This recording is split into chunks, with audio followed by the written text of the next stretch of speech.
So, what's so bad about sugar anyways, guys? It's sweet, it gives us quick energy, it comforts and soothes us, right? So how could that be bad? Well, I think that's a really important place to start.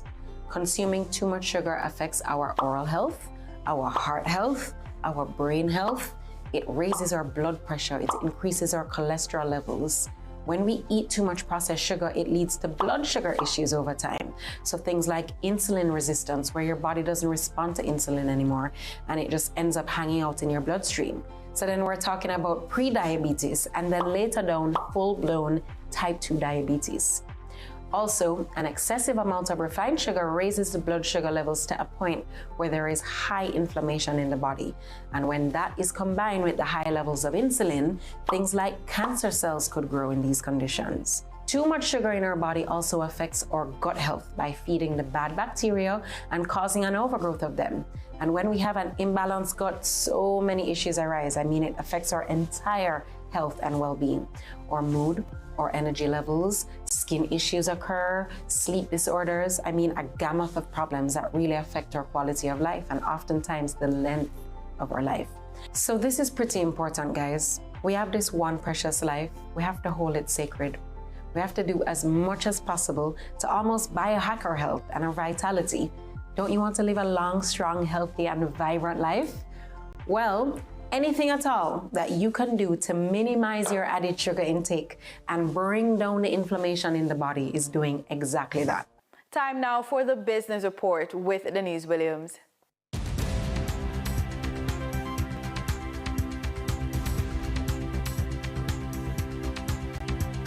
Welcome to today's Business Report.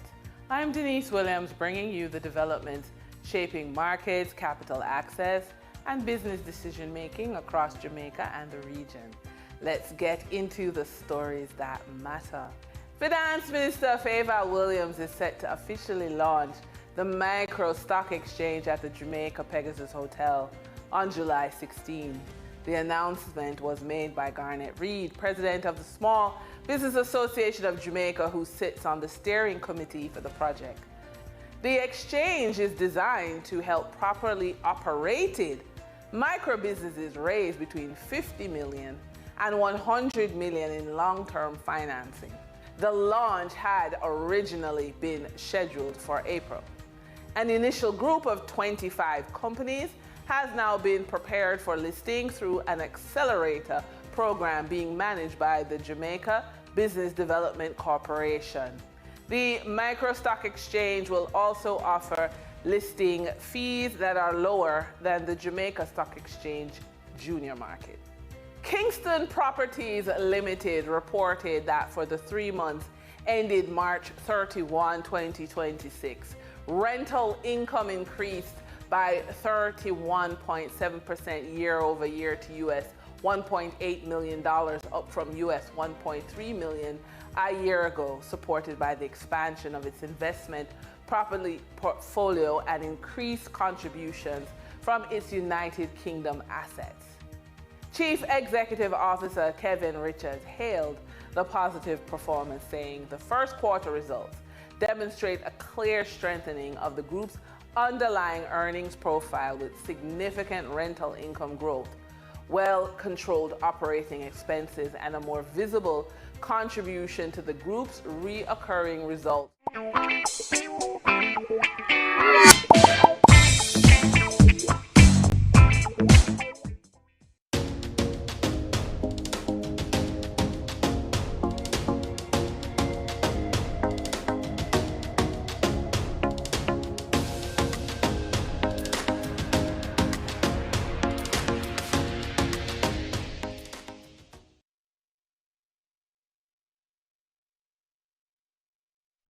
Amen. Thank you. Let me first apologize for us coming over a little late. We were just next door working on what is the proposed Parliament building, and we ran a little bit over the time. All right, yeah. Apologies came from Member Brownberg and Member Warmington. House Leader Member Green is on his way. He had indicated that he would be running a little late.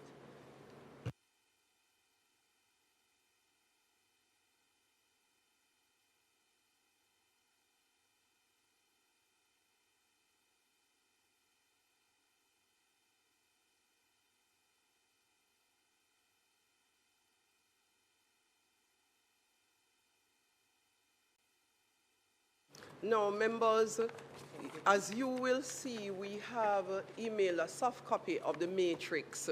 We have not tabled any of the documents, though persons have started to ask, because the business of the Parliament is indeed first its own internal process. And I do not feel it is yet time for everyone to weigh in on the process that we are going through. The Senate did this over an extended period quite quietly and comfortably, and I hope that we can benefit from a similar process. Have we all had a chance to take a look at the matrix? The idea of providing the matrix was so that at a glance, almost we would be able to see how the standing orders were reformatted more so. It is very difficult to give a page-by-page, blow-by-blow idea as to the shifts, but this matrix takes into consideration all the adjustments. This is everybody has a copy there? Or would you, let me circulate hard copies as well, just in case, okay? So go ahead. You have them ready? Donna?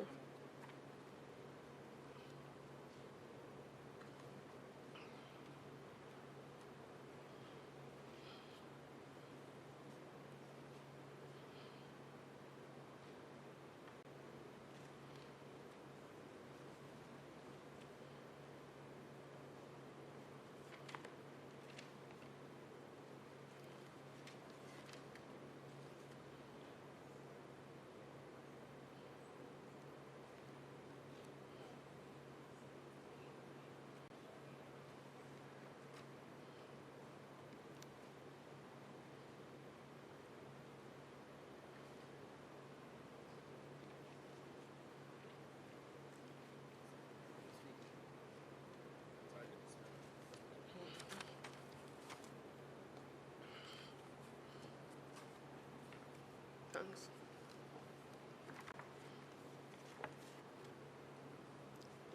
Is everyone, you're looking at a copy?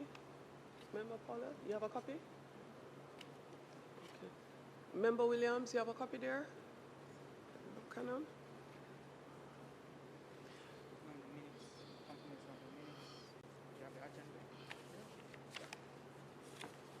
All right, so once it has been circulated and everyone has a copy, let me ask for someone to move to confirm the minutes of February 3rd, 2026.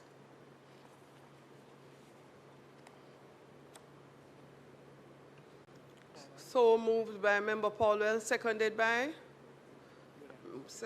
Member Williams.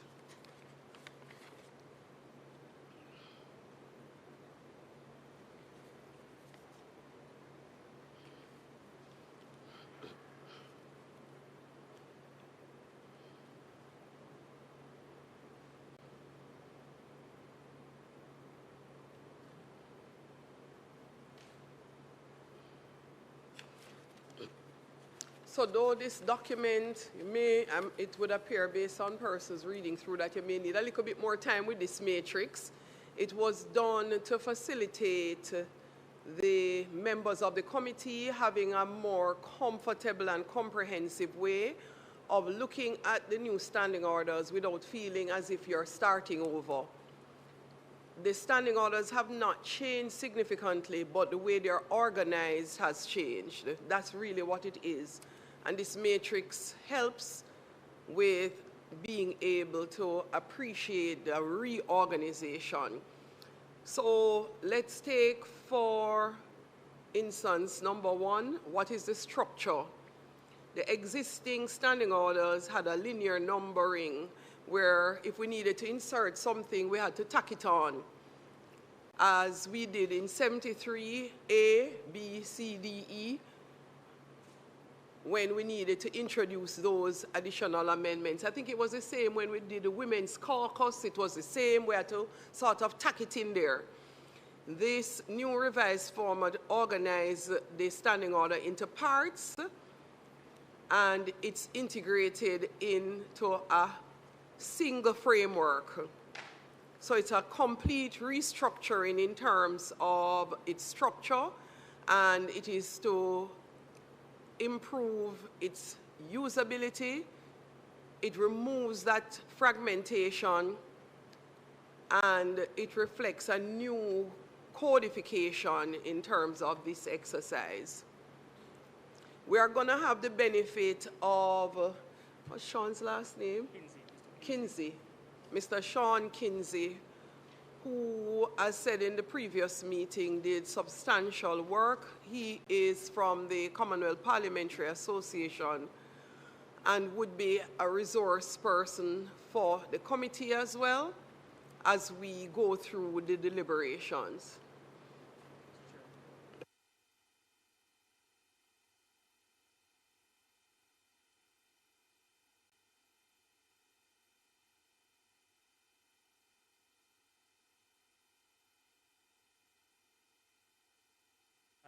I can't remember if Mr. Buchanan was at the last meeting. Were you there? Yeah? Yes, he was. Okay. So everybody would have gotten draft copies the last time. We didn't stamp draft on them, so we remind members that it should stay within the committee initially for review. And this is really, this document complements that draft so that it helps with your review and revision and comparison.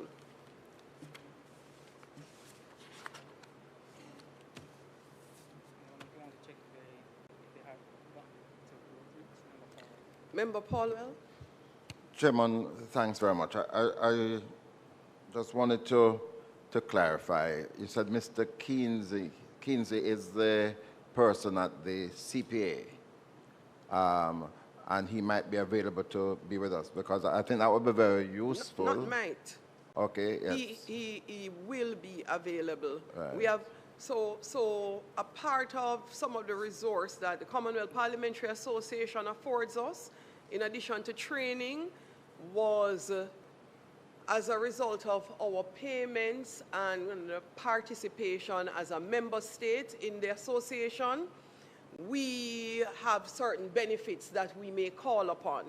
And one of the benefits we called upon was their expert in the revision of standing orders and the review of standing orders. So that would have been Mr. Sean Kinsey. Yeah. He is going to come in once we need him. It would more likely than not be via Zoom. He has come in before. If you remember when we did our orientation and the training session, he was here physically, so we would have all met him. And he would be now available to, if provide any clarification we need, if we have anything that we think we would want to add, that we would want to take away, give us some indication as to what is happening across all Commonwealth jurisdictions. But I know it's an extensive exercise, and really we have just been trying to figure out what's the best way to do this. I don't know that when we take the extra time to review, that all of us have the time to really sit down and review the new standing orders. So I'm not sure how many of us have had a chance to read it thoroughly, and if not, how do we want to attack it? And just to be clear, Madam Chair, these sets of proposed standing orders, they are derived from the wide experience of the Commonwealth. And is this, for example, a draft that other jurisdictions would have received, or this was done specifically for Jamaica? So this was done specifically for Jamaica. with consideration of our own standing orders. Our standing orders, and in fact many in the jurisdiction right across the particularly Caribbean and a lot of the Commonwealth, actually have the same. Trinidad and Tobago took from our standing orders significant aspects of what we did. So when we introduced our PAAC, our PAC, literally, if you take their standing order and look, it's quoted verbatim from ours. And you will find sometimes something comes up and an amendment is recommended by members. They will look across jurisdiction and see if it already exists. And if they're happy with it, then it is accepted. But this is not a document that has been provided as a general document to all jurisdictions desiring to improve their standing orders. It is tailor-made for us in Jamaica based on our existing standing orders. I had cited an example recently. I remember we were having a committee meeting, Member Paulwell, where someone called and said to me, Speaker, we have somebody who wants to come in the committee, and they're not allowed to come in the committee because we don't allow, outside persons to come in and ask questions. And I said to them, though our standing orders don't specifically speak to that, in, I think, 2019 or thereabout, the UK adjusted their standing orders to allow a member of Parliament not recorded as a member of the committee to still come to the committee if they would like to come and ask questions, that they could be allowed in, but they wouldn't be allowed to vote. And I thought that that allowed the opposition member even more leeway in being able to participate. And so that was my indication to them, allow the member to come, because in the interest of democracy, you want to allow opposition members the opportunity to contribute as much as is possible, even if they weren't named to the committee per se. So, Madam Speaker, Chairman, I think what we can do for future meetings is to have him available, because I think he would provide for us an ongoing context. And as an expert in this area, I think it would be useful for him to be present. So I don't know if it's going to be a burden on our Parliament, but if it can be done online, then it shouldn't be too difficult. Yes, I'll go over to legal counsel. I will preface my thing to say, yes, he's available. Yes, we can have him. Yes, it's the intention to do so. However, Member Paulwell, I felt very uncomfortable, though it happens across all parliaments that persons are not always necessarily prepared. I don't want us to look unprepared. So when we invite the representative in from CPA, I want us to still appear a little bit more prepared, and that we have started to go through and that we have figured out the way structurally that we would like to review, so that he doesn't think that, we're just leaving it to his hands. Council, Ms. Stewart, and then Clark. Thank you, Madam Chair. Just for the provision of further clarity and for the avoidance of any form of doubt, and in response to Member Paulwell's question, a detailed comparative analysis was done in regards to looking at the standing orders for the various jurisdictions within the Commonwealth. For example, the Cayman Islands, Antigua and Barbuda, in about 2019-2020 had done a complete review of their standing order. So we had gone ahead, assessed those standing orders for Antigua and Barbuda, as well as the Cayman Islands, as well as Trinidad, Barbados, and the UK. So a complete analysis was done in order to provide the documentation by Mr. Kingsley.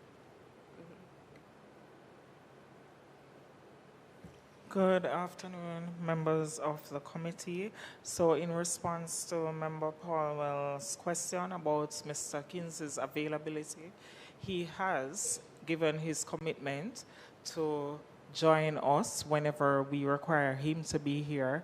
And for the next meeting, He will be a part of that meeting to give an overall assessment as to what his findings were, and basically to go over the comparative table to show us what are the main differences between our current standing orders and the revised edition, and then going forward as and when required.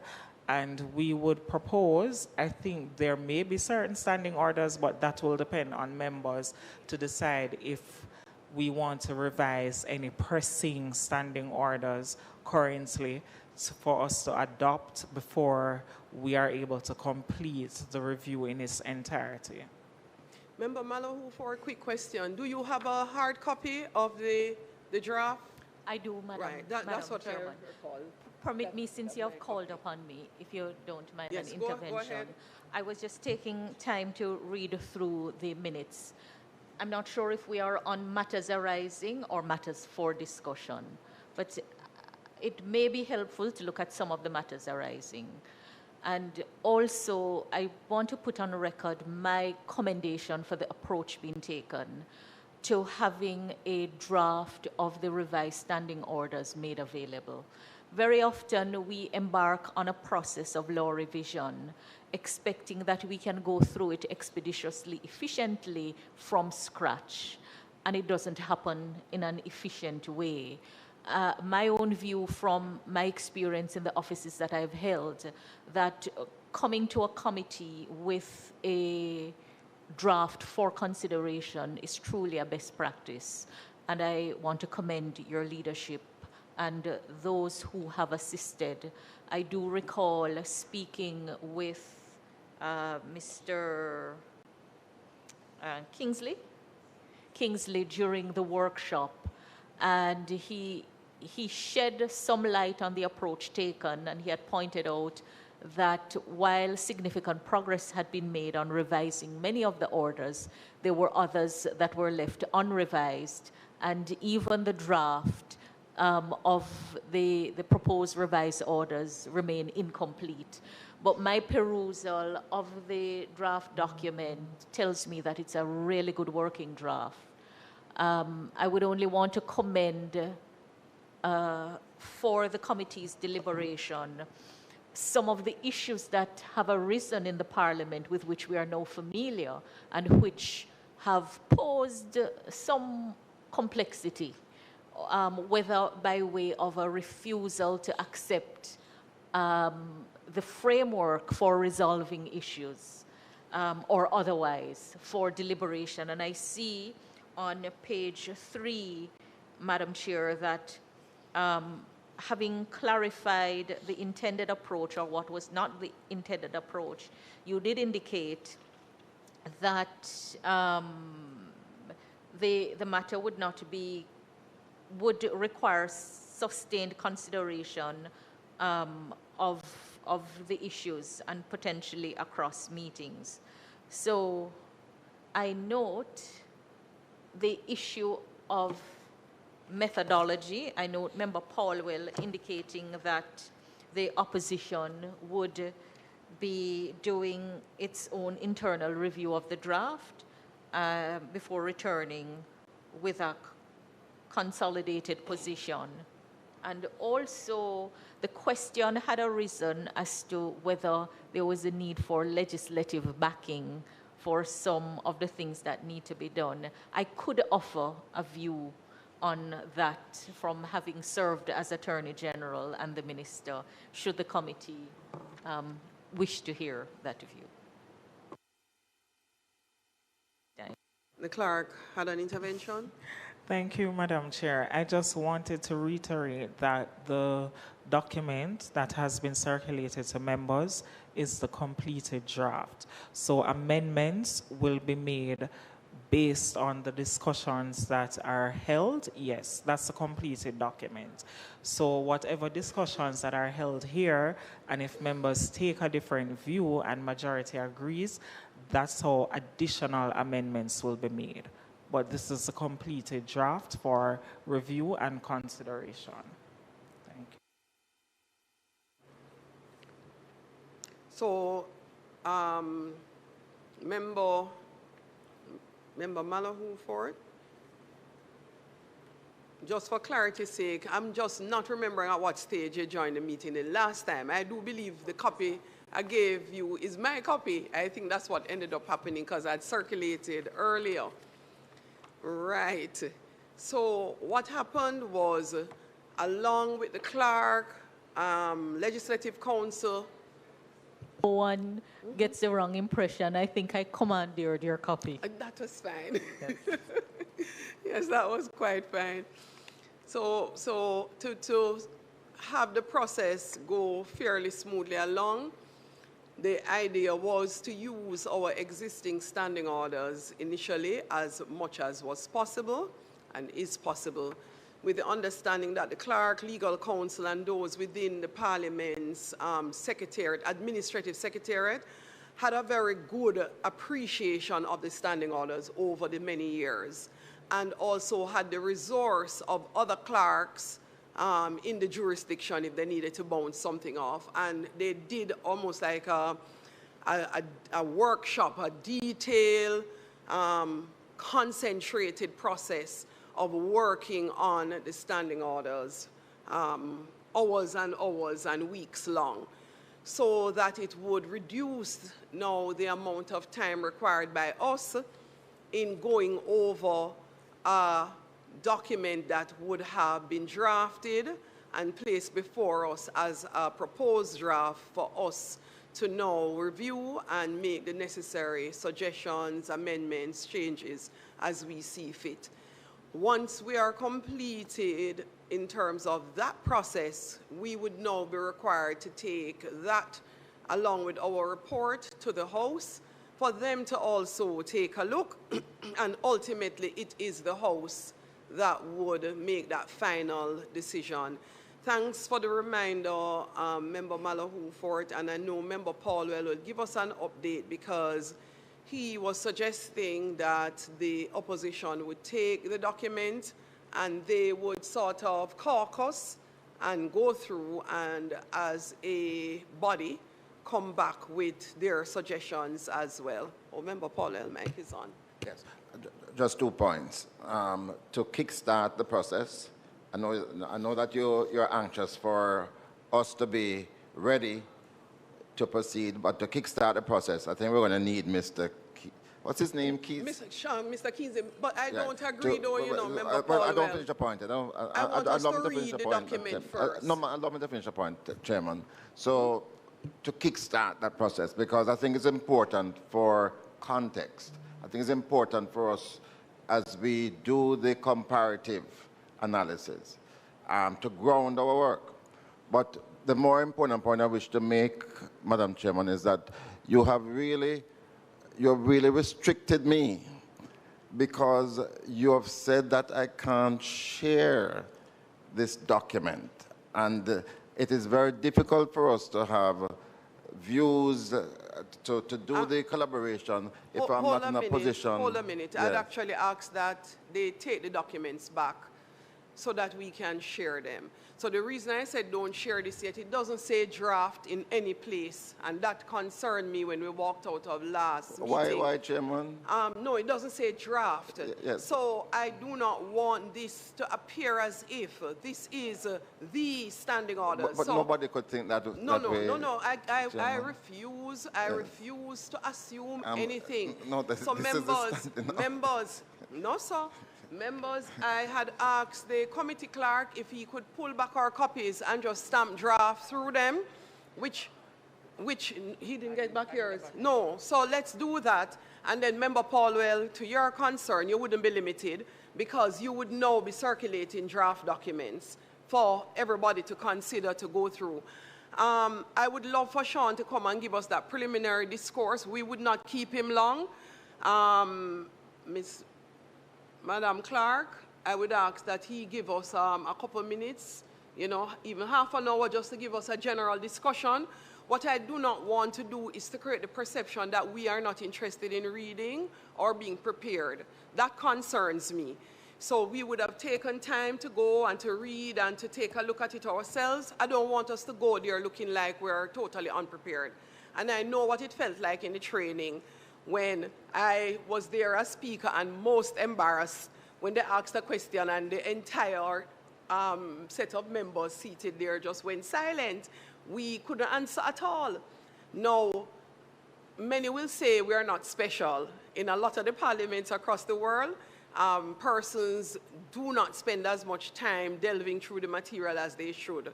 But we do not want for a moment for them to think Jamaica is not prepared. So when we start out, members, I want us to look very prepared and look like we only need him for additional support, but not to, spoon feed us and to hold our hands through the entire process.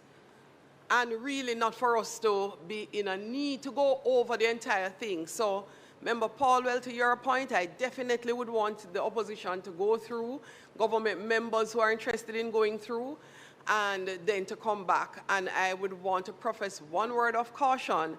Standing orders are generated over many, many years.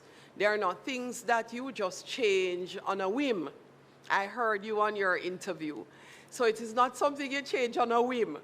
It is going to be grounded in the appreciation that it really must always not matter who is government and who is opposition as we go forward. Clark? Thank you, Madam Chair. It's being proposed that for the next committee meeting, when we have Mr. Kinsey present with us, that he will give some sort of contextual background just for the benefit of members, and that we proceed in a chronological order unless the committee decides otherwise. But the intention too is for him to be able to give some sort of contextual background on any specific clause, new clauses that members are concerned about. So it's not just to go over the comparative table, but with the intention that work will actually commence, or the discussions as to how we can proceed.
I'm going to recirculate front page. I'm going to recirculate just the front page, and it will say draft, all right?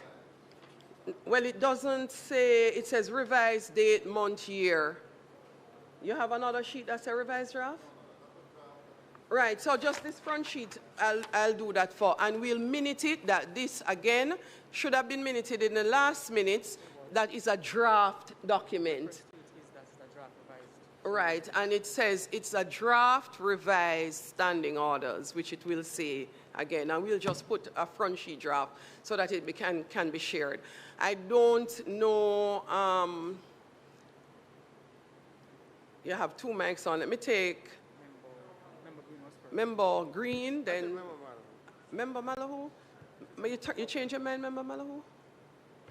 No, Madam Chair, I just heard the exchange. So As a general rule in the jurisdiction, draft laws are not circulated as a general rule, but there is an exception to the general rule. A draft can be released for consultation and feedback, and I think it is under that exception that it would become available. Because the standing orders are regulations to the Constitution, please pardon my extreme caution in how we approach it, because it will also be a learning experience for all of us. I would therefore suggest that in releasing as an exception to the general rule the draft regulations for consultation, that be made explicitly clear. It will not restrict the use of it, but it is also important that we document our process along the way, that it provides guidance and record going forward. That's the first point.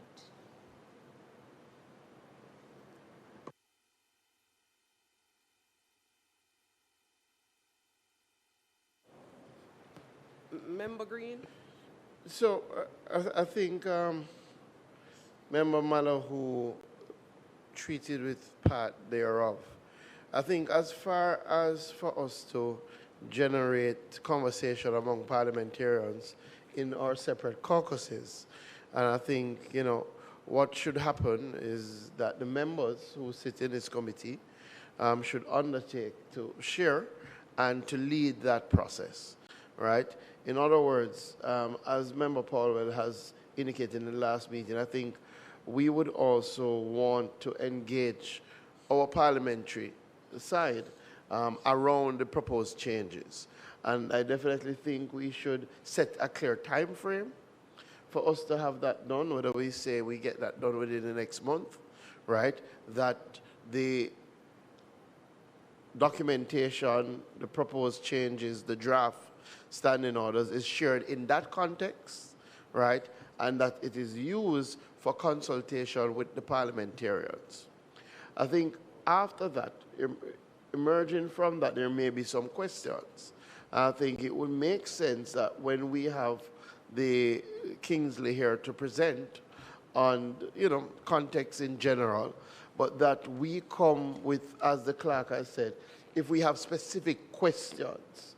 So it's not that he is going to go clause by clause, right? He may outline the context, but if we have specific questions, and it would make sense if we have questions that have come from the consultation, then we raise that. And then after that, I think it would be then for the committee, as again the clerk and yourself kind of indicated, to now go into a clause by clause determination of what we're accepting so that we can make a recommendation to the House, right? I would say that is the way forward. I do believe, and I join with Member Mallahu, I do believe that it's important that the Parliament takes ownership of this process, right? These are rules that parliamentarians are going to be governed by, and that we are going to say that we are adhering to. And I think it's very, very important that we who sit in this House, who have this opportunity, take charge of that process and see that process through to completion. We've spoken about it for a long time, so in my mind, the quicker we can really start deliberating on the actual suggested changes, the better. But I would suggest that approach, which is accords to with what Member Paulwell had said earlier. So that would be my suggestion. Thanks, Member Green. Member Buchanan. Thank you, Madam Chair. I did review the document. I must share with the committee what I'm having difficulty with. There are several constitutional references, and in terms of amendments to the standing orders, how do we treat with the actual constitutional amendments? And you would not have seen any constitutional amendments from the old standing order to the new what one. what I'm saying is references to the Constitution. No, but you wouldn't see any. So please highlight for our benefit, if you see new So references. I had raised. Yes, on, please, on because the, you on the shouldn't last see. okay, I had raised on the last occasion, and it's actually in the minutes, reference to the penalty of £10, which was. That's from the old. Yeah, the member Malahu for would have pointed me to the fines now being the sum of $20 or something like that. The amendment I speak of is those fines would adjust. be the adjustment. Okay. So again, other references and the adjustments. How do I treat with the adjustment, because we are updating a document, introducing a new workable, user-friendly document with old reference fees and stuff like that. Understandable. Those, like the fees, will be an easy matter for us to seek consensus from other members. I am going to go to Member Malahu for it. Thank you, Madam Chair. May I suggest for the committee's consideration that the decision just taken be formally recorded as a recommendation of the committee.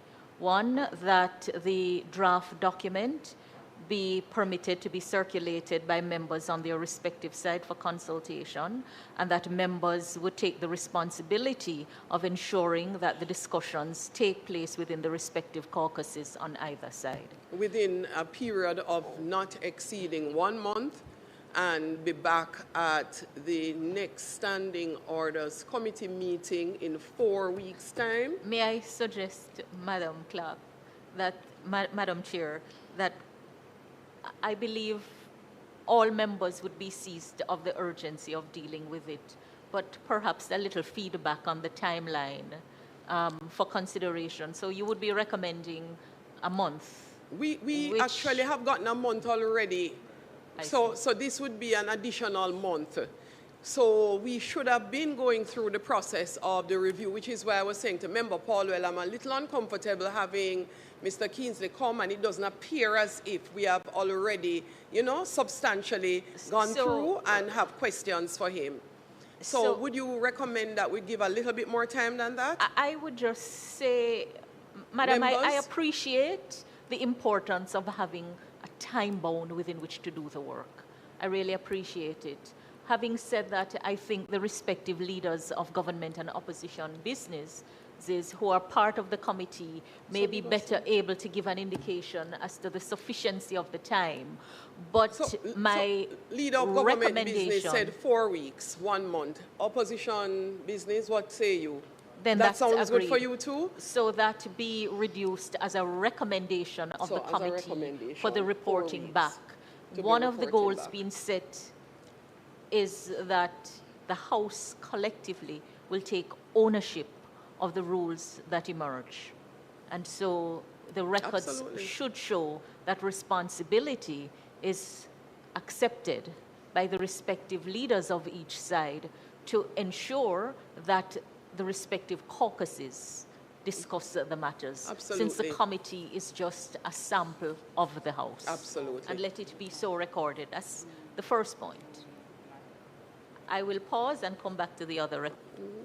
That looks like the 9th of June, and the notations have been taken. Clark? Thank you, Madam Chair. In response to Member Buchanan's comment regarding the Constitution, just to clarify, there was an error in one of the drafts making reference to £10.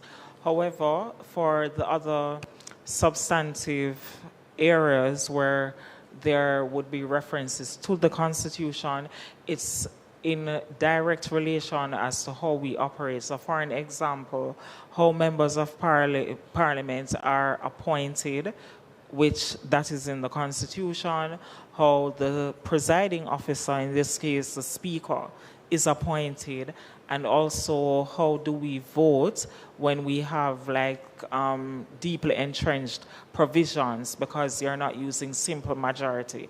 So the references in the Constitution would be directly related to how we function in the House to ensure that there are no breaches.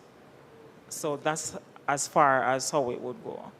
So members, I am making a suggestion, just incorporating the concerns of Member Paulwell, that we sort of embark formally on this process with that initial discussion with Sean Kingsley. I'm going to ask him to meet with us via Zoom. So House Leader had asked that someone moves a motion in Parliament to allow the committee to meet by Zoom just for the purpose of doing that initial discussion with him. And we would do that within the week. As soon as he gives us his availability, we circulate via email, and then that allows us to just sit and listen to him, hear about the structure, ask him any preliminary questions that we have. Then we would go off based on the discussion, and both House Leader and Leader of Opposition Business would go off and caucus with their respective members, and that would go another 4 weeks. That takes us to June 16th. If we're not having a sitting on that day, then equally for ease of doing business, we would get back and we would schedule one closest to one of the sitting days right around that time, at which point we would come back here for discussion, and we would be hearing feedback from all the members from the two caucuses. Would you want us to invite Sean to that meeting, that first meeting back as well? What say you? Yes? Maybe useful. So we would do that. So note it. All right? And then I am sure it means we will still come back. So at that meeting, we will then schedule another. By then, having taken this approach, hopefully we would have had the buy-in, you know, the ability to move forward with some level of negotiated speed. One would say informed speed, because all the members would have had an opportunity to go through and give their own feedback, and it should help to facilitate us being able to wrap up this process. Remember, it doesn't prevent us from going back if we do need to make an amendment here or there, but this would be the most fulsome review that we have had for some time. All right, members?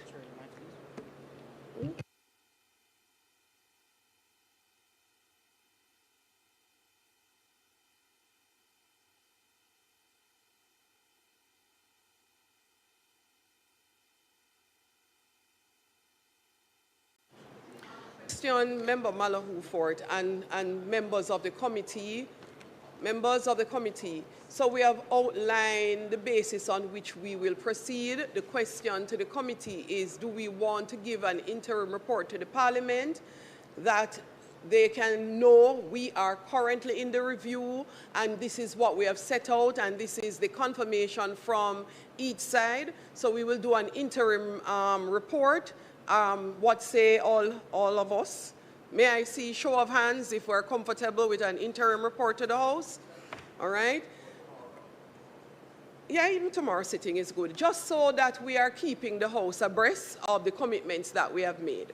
All right. Madam Chair, that would have been my next suggestion. Okay. That as a background to the motion, for the committee to sit in hybrid or in yes, so both hybrid and to just give an interim report.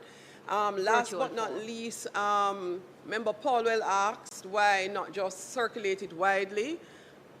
For committee discussions, normally the reports that we have in committees, we would deliberate as a committee. It would not be a wide circulation in the initial stage. And we have already taken it a bit further. The persons who this document will impact in a significant way will be the members of the House. And we have already taken an approach that incorporates the members of the House generally. So I think we have gone as far as we probably will need to do in the exercise of going through these standing orders. If we have no other suggestions, we have one more. Come along, ma'am. Well, you may go ahead, Member Malahou, for It's on another point, not in relation to the interim report, Madam Chair. But one of the issues that arose at the last meeting was whether any provisions of the Constitution would be impacted. And there are a number of provisions that you may wish to invite the assistance of the clerk and the legislative team to just look at those under the parts dealing with Parliament.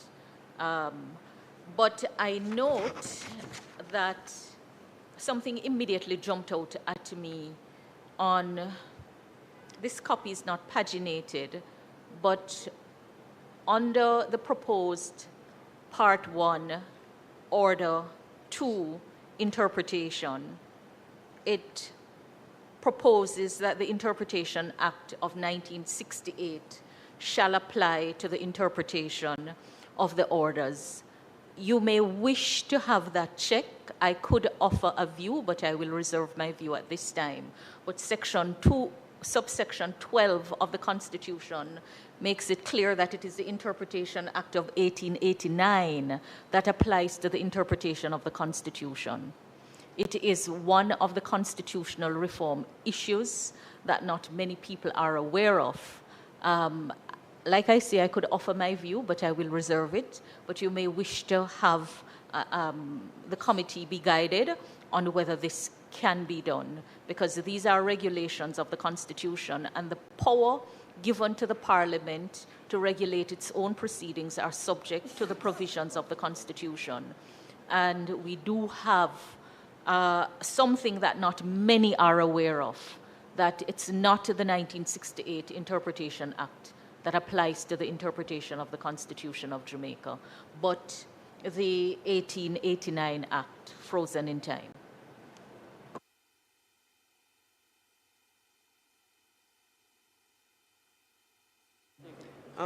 Will someone please move for the adjournment of this meeting? I so move.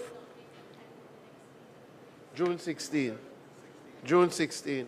All being the next meeting, June 16. No, well, yes, the date was set as first. We will confirm. But the intention is to have a Zoom meeting, a hybrid meeting in the interim.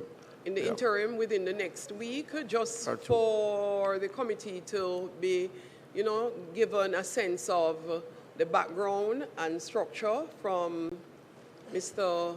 Kingsley, and then for us to meet 4 weeks from there. No problem. Let's all move. So moved by Member Green, seconded.